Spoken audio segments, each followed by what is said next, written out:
It's the Eagle Community Television Forum with your host, Gary Shorman. Hi everyone, I'm Gary Shorman. This is the Forum on Eagle Community Television. Good to have you watching our program. We record this on Monday afternoon out at our Dillon's location on Vine Street. If you're out running around, be sure and drop by and say hi. Program's brought to you by Hayes Med. Our guest today is ID Creech, and ID is the Director of Public Works and the Interim Airport Manager. You have two jobs you're doing right now. Oh, well, it's just part of the job, yeah. Part of the thing added on, but we mentioned the Interim Airport Manager. Let's first talk about something that's exciting, and I've had a chance to use it a couple of times, and it's really been working well. The new United Express service has been flying in and out of Hayes. Have you been pleased from your end? Oh yeah, we've been real pleased. The SkyWest Association with United Express has been a real good program for us. We think that it's going to attract all the flyers that we used to have and more, because the service is really good compared to what we've had in the past. And for a regional airport like we have, this is super stuff. This is 50 passenger jet all the way to Denver, pretty quick.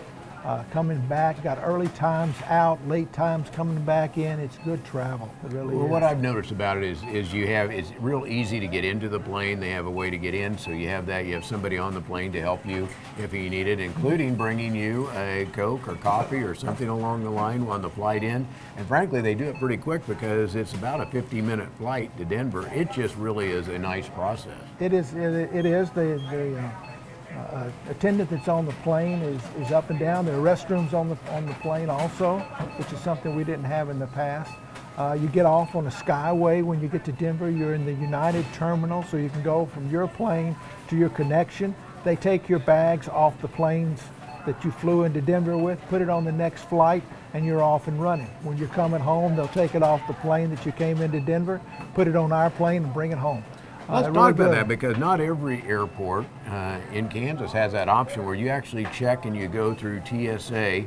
They check everything in your bag, and then your bag shows up wherever you're supposed to be. You can book your bag to your destination, your end destination. You don't have to pick it up and go carry it to the next gate or anything else. It goes. It makes the transfer real smooth, especially if you stay within the United system, because the transition is very good.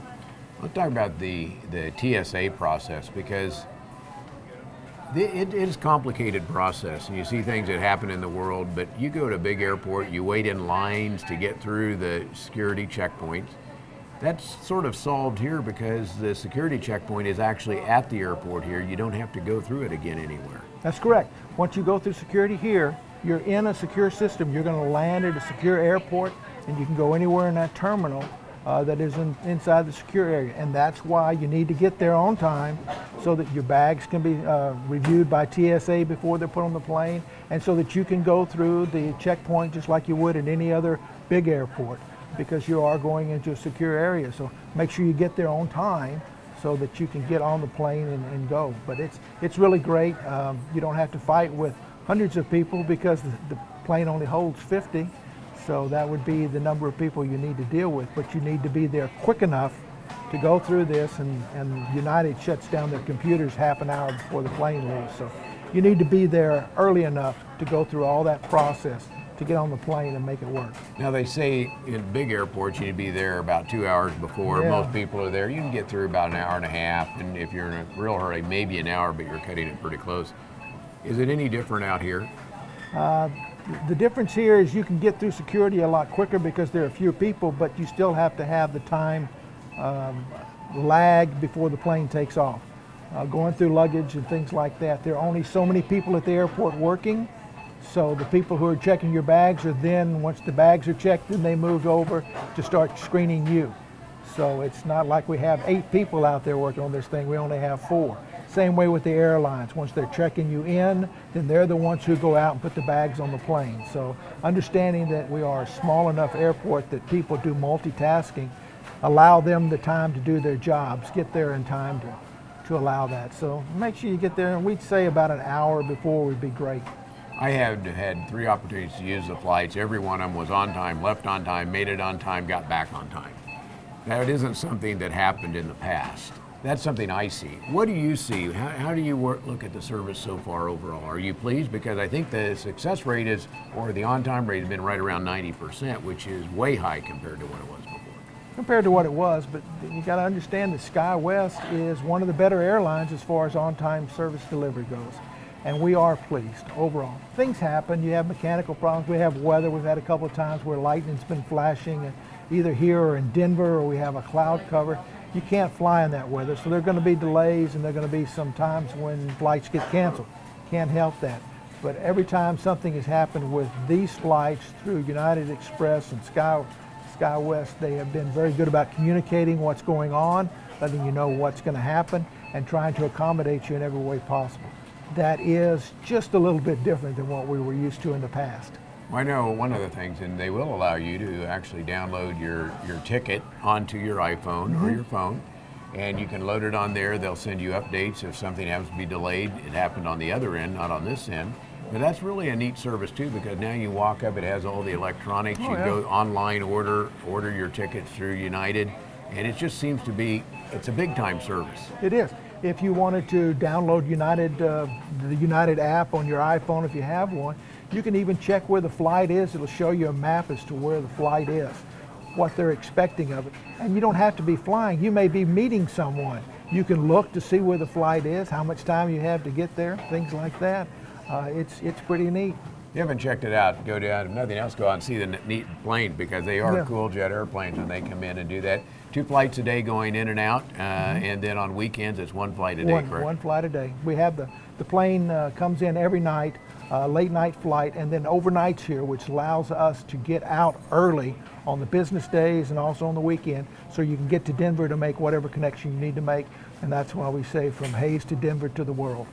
Well, you see some people on there doing that, going back and forth to Denver, making that transition. That's easy, but really you can connect anywhere you want to go. Denver, very busy airport. Great job getting that done. In the airport itself, you're doing some construction. What is the time frame for getting that all completed? We're hoping to be finished by the middle of February. We're adding new space for security. We're doing some upgrades in the restroom area. We're putting on a new roof over the whole building and new heating and air conditioning area. The building was constructed in 1991, which was pre-9/11, so there were some things that we do now that weren't even thought about back then. And then ADA has changed quite, the Americans with Disability Act has changed quite a bit over the years too, so we want to bring our restrooms up to snuff. And previously, once you got into the secure area, there was no restroom in there. We're going to build restrooms in the secure area now, so that it'd be a little more convenient. You don't realize how nice that is till you're in there. Do you really want to go through security again to go out? So yeah. We talked about that. In the old days, we would screen you, put you in security, give you a bottle of water with no restroom and no restroom on the plane, and tell you you'll land in Denver in a while. Yeah, that wasn't a good thing. This is much better. So nice job with getting that done. And I know as you go forward, probably some goals too to even keep improving. We do. We would like to get our passengers up. We'd like to have more activity on the airport. It's amazing how much the airport kicks into our economy now. In 2011, Kansas Department of Transportation calculated our airport has about a $24.5 million economic impact on our area. And we think that that's important to maintain and to try and grow. There are a lot of businesses that fly in and out on charters or their own planes. There are a lot of businesses that come here to look, and it becomes the front door sometimes to the community. So we'd like to have a good airport, efficient operating airport, and facilities that people want to use to connect to the world. I know personally when you do that, a company like ours that has offices around the Midwest, being able to get in and out. But frankly, you're right, it is a front door. So let's keep it looking good. There you go. One other thing, we're going to talk about we're going to go back to the public works side of this. One of the things that everybody in town seems to be excited about happening, and that is the alley pickup, because you can take your stuff that you don't want anymore and put it out in the alley, and the city comes and picks that up. That's coming up here in a couple weeks. We're going to start it the week Monday, October 27th. It's a little later this year than usual, but to try and get all the schedules, we have to draw people from the Parks Department, from the Utilities Department, and our area to get enough folks out in the alley to pick everything up. But we're gonna do it starting the 27th, and we'll be in the alleys until we get it all picked up. Now, what can go in the alleys? Or what can't go, maybe, because you can get, the old furniture, that sort of thing out there. Old furniture can go. Electronics. Electronics, yeah, we'll pick up just about everything. Those big old square TVs that nobody uses anymore. Yeah, we'll pick up those TVs, yeah. Why, like the ones no, those are the fancy ones over here. Yeah, we'll pick up almost anything. We don't pick up a lot of tree limbs, big trees. We don't have the ability to do that. We'll pick up small limbs if they're separated. We'll pick up metal. We'll pick up white goods. We'll pick up clean out your basement. We'll get it. Very good. Well, that's it, and that starts on the 27th of October. 27th. You can start putting stuff out October the 1st in the alley. But make sure it's neat when it's out there, because we still have to use the alleys. And you start at the west and work towards the east side of town. That seems like the process, or do you know? I don't know where we're going to start this year. We will drive around and have a look-see. That's why we tell everybody, have your stuff out, because we're only going to go by once. And if we go by on the first day and you thought we were going to be there on the third day and didn't get it out, you're done. Now you have a bunch of stuff in the alley. alley. Now you got stuff that you got to get rid of. That's correct. All right. Heidi Creech is our guest here today on the Forum program. He's Director of Public Works for the City of Hays. And when we come back, we're going to take a break, come back and talk about some of the things that are going on that you see happening in our community as Director of Public Works. A lot of those things affect a lot of our viewers. So we'll talk about that when we come back. Okay. Program is brought to you by Hays Med. Back after this. Youthful body, tight tummy, smooth facial lines. Greystone Cosmetic and Reconstructive Surgery is here to help you achieve your goals and give yourself the new look you've always wanted. Greystone offers sophisticated surgical and non-surgical cosmetic procedures. With services now available locally, there's no need to wait any longer. Contact Greystone Cosmetic and Reconstructive Surgery at Hays Medical Center today or online at greystonecosmetic.haysmed.com. It's a beautiful day in our super high-speed internet great customer service neighborhood. Like you, this is where we live. In fact, our company is employee-owned, so it's our goal to improve the quality of life for everyone in our community by delivering faster, more reliable internet, clearer, more feature-laden phone service, quality TV channels, all with the level of customer service you'd expect from people who are your neighbors. Eagle Communications. Our community connected. Welcome back to the second half of our forum here on Eagle Community Television. I'd like to hear from you. If you have any thoughts, ideas, questions about our programs, let me know. Gary.Shorman@eaglecom.net.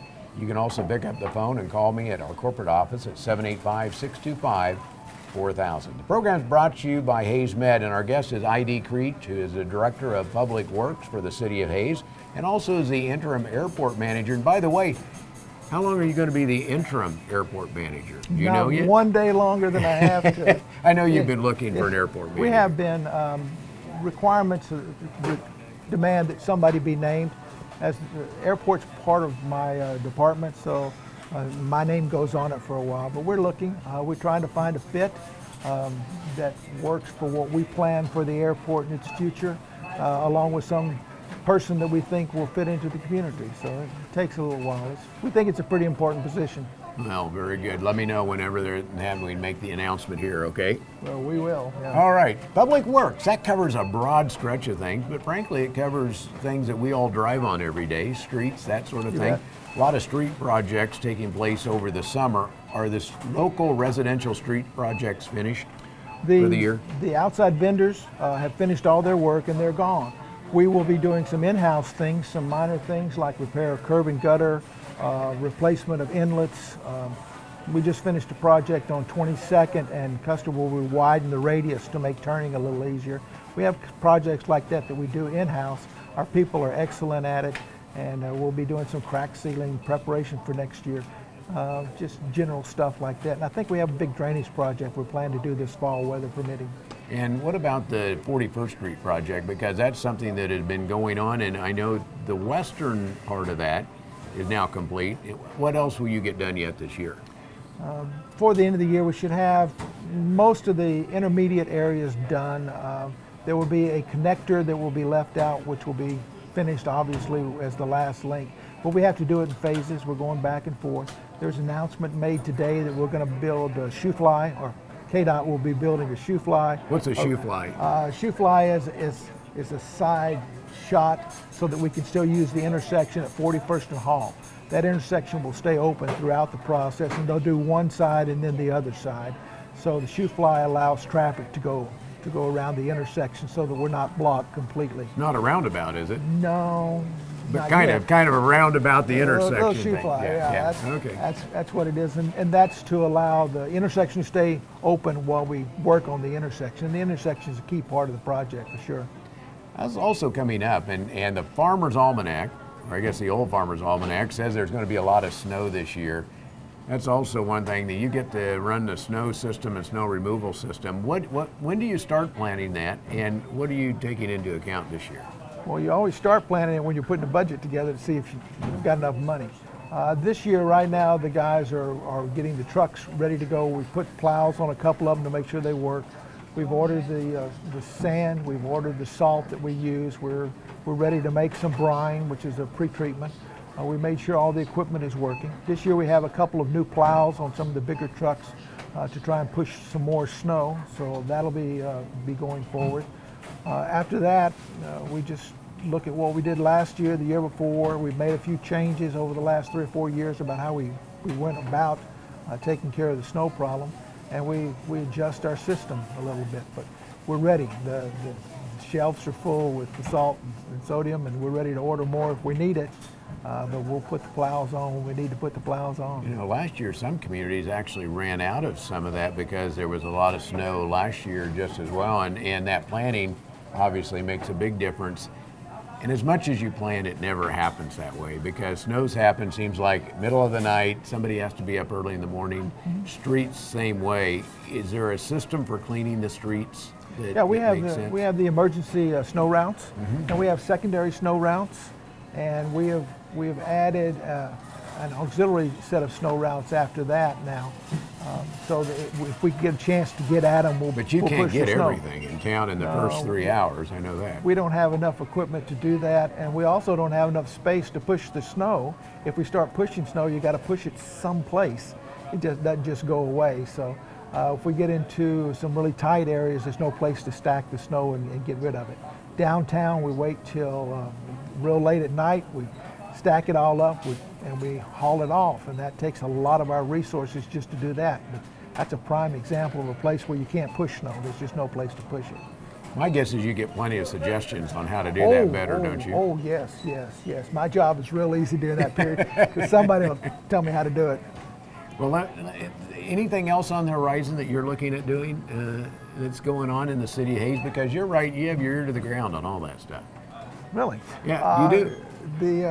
The things that are coming up, the bicycle pass. Remember the bicycle pass? Yeah. How's that working? They bid in October. It's a KDOT project, and they're bidding in October. So those things ought to be scheduled for work next year from a KDOT bid. That's important to us.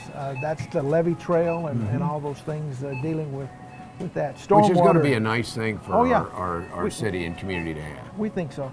Stormwater is also in my area, and we're working on our next phase of stormwater projects, which will probably be some work on the levee. Be a very visible project, not like the ones where we've been taking care of the underground stuff, but we'll be taking care of some of the levee problems, trying to adjust it and cap it. So that's coming up early part of next year. 13th Street is under engineering now, the design from Maine to Milner as far as that project goes. And I know a lot of people remember we talked about that in a couple of governing body meetings and asked for some public input. But the engineers working on that, they're about to deliver their 30% plans to us on that particular project. And right now, I know this is going to be viewed later, but right now we're working on railroad crossings in the town. The UP came through and said they wanted to fix 3 of them, so by the time this is shown, we should have the crossing at Vine Street improved, the crossing at Allen Street should be improved, and the crossing at Oak Street should be improved. Now those are the main crosses we have on the east side of town, and we think that that's a big deal. There was something that they showed up and said, we're ready to start doing this project, and we said, right on. Yeah. And we found the money and found a way to get those things done. That's one of those things you don't realize till you go through a pothole or something. Roads you don't even think about them till you have a problem. Same way with railroad crossings that way. So it's nice to see those getting fixed. I know it's been a frustration, and any sort of construction is a frustration, but it's nice to get them fixed so you can go across them without tearing the bottom of your car off. It is, and that's an outside agency. We don't get to dictate to them, so you have to jump when they're ready to jump. ID, thanks for being on our program today. It's a pleasure to be here. ID Creech, who's the Director of Public Works for the City of Hayes and also the Interim Airport Manager. You're watching The Forum on Eagle Community Television. It's brought to you by Hayes Med and by Eagle Communications, our community connected. Youthful body, tight tummy, smooth facial lines. Greystone Cosmetic and Reconstructive Surgery is here to help you achieve your goals and give yourself the new look you've always wanted. Greystone offers sophisticated surgical and non-surgical cosmetic procedures. With services now available locally, there's no need to wait any longer. Contact Greystone Cosmetic and Reconstructive Surgery at Hayes Medical Center today or online at greystonecosmetic.hayesmed.com.